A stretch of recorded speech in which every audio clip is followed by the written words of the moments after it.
Sakit. Pukul 0.30.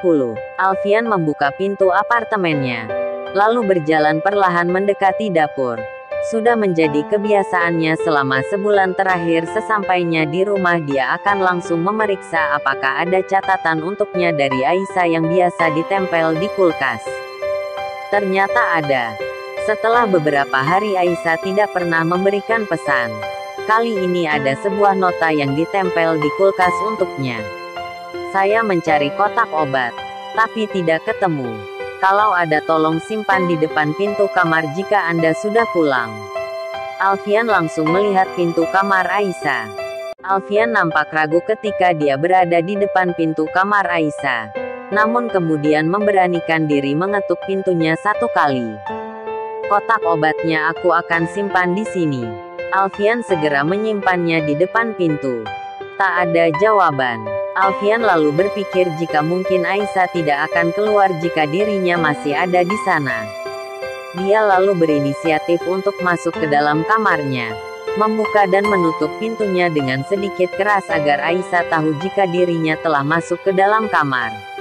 Benar saja, tak lama terdengar suara pintu kamar Aisyah terbuka lalu menutup kembali.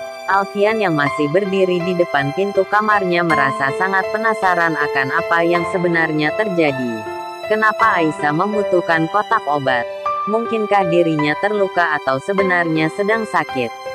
Alfian berjalan mondar-mandir di dalam kamarnya, merasa sedikit khawatir jika saja keadaan Aisyah ternyata parah.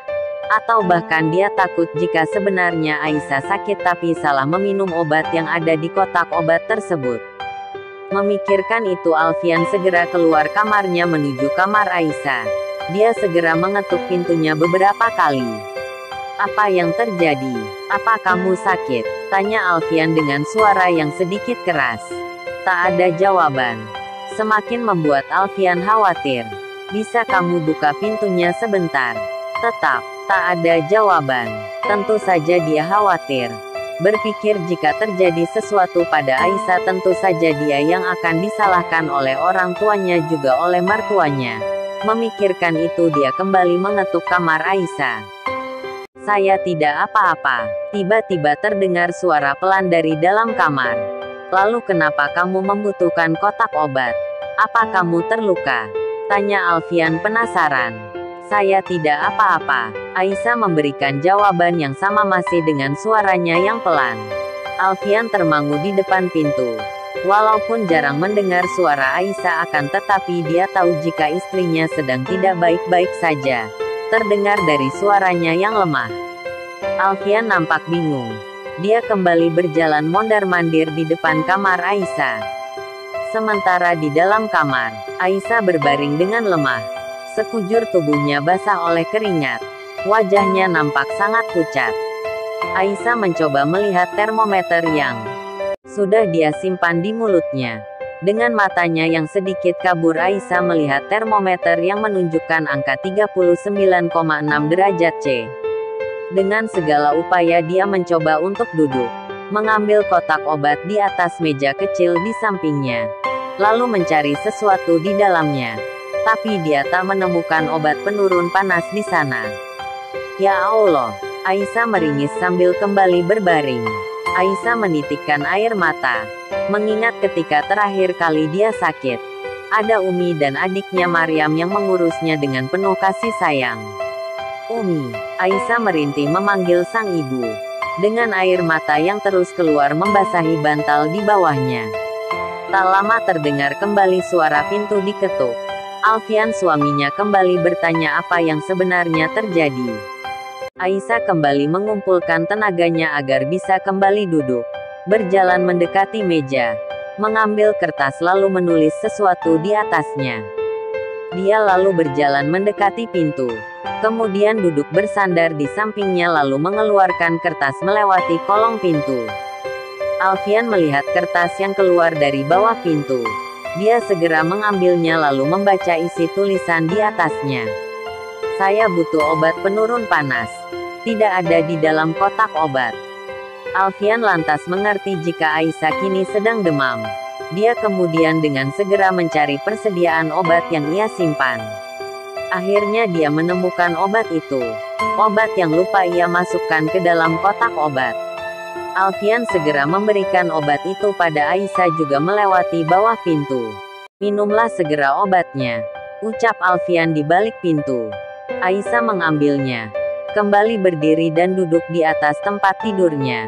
Membuka kemasan obat dan segera meminumnya bersama air yang ada di atas meja.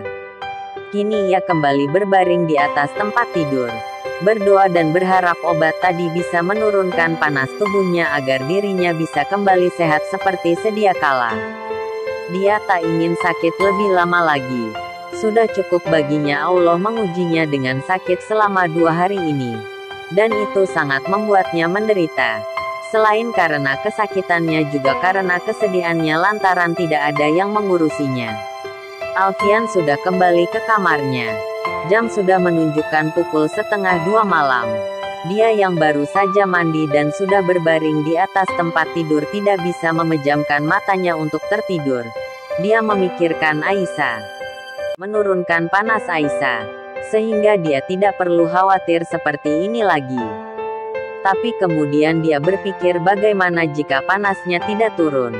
Atau malah penyakitnya bertambah parah. Apa yang harus dilakukannya? Keesokan harinya, Alfian memutuskan untuk datang ke rumah sakit agak siang.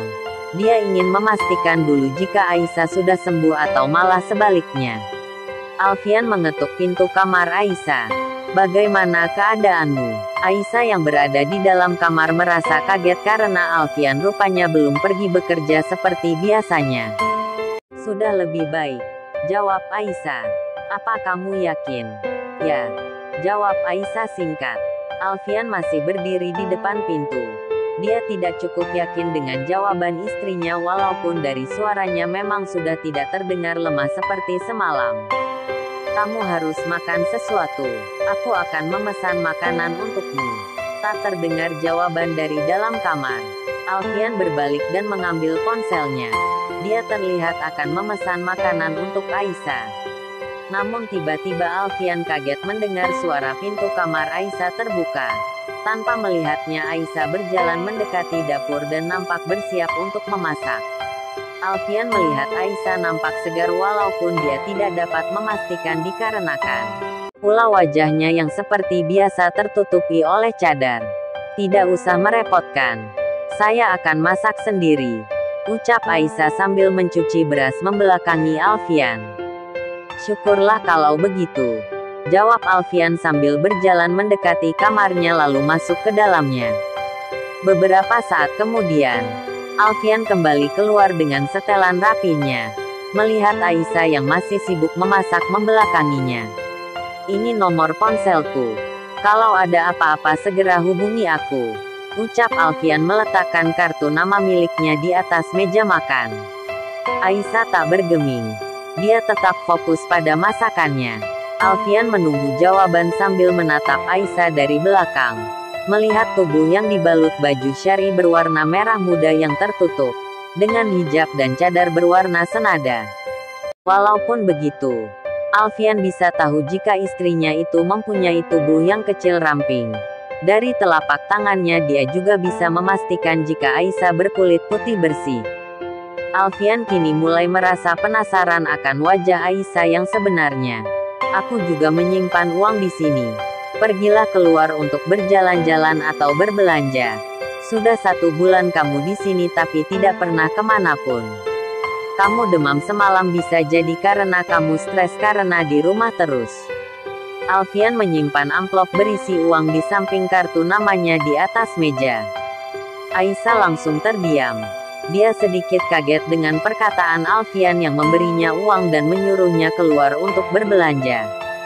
"Saya tidak memerlukan uang Anda. Anda memberi saya makan saja. Saya sudah sangat berterima kasih," ujar Aisyah tanpa membalikkan tubuhnya. Kemudian kembali melanjutkannya. Pekerjaannya.